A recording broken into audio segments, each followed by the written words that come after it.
El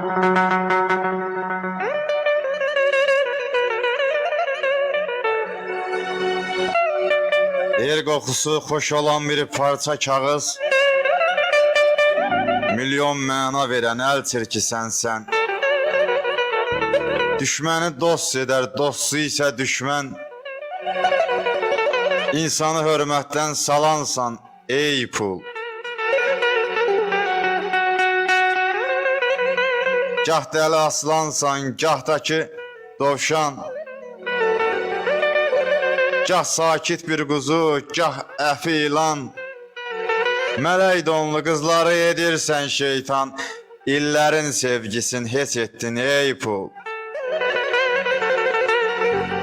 Heyran qaldım səndə olan hünərə. Qarşını kəsənməz nə dağ, nə dərə. Növbələr gözlərindən kabinetlərə. Sən ki təpik ilə girirsən ey pul. Bəzən verirsən hökmü fərmanı. Çox zaman yuyursan tökülən qanı. Bəzən ucaldırsan göyə insanı. Bəzən uçurumdan atırsan ey pul. Səndədir nifrətli olan məhəbbət.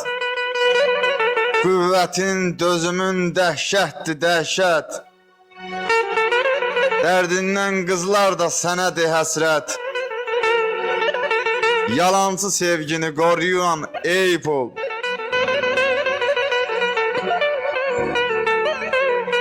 Sənsiz heç bir şeyi almaq olmayır. Kim cürət eyləyib qınayar səni. Sənsiz arzulara çatmaq olmayır. İnsanı insana satansan ey pul.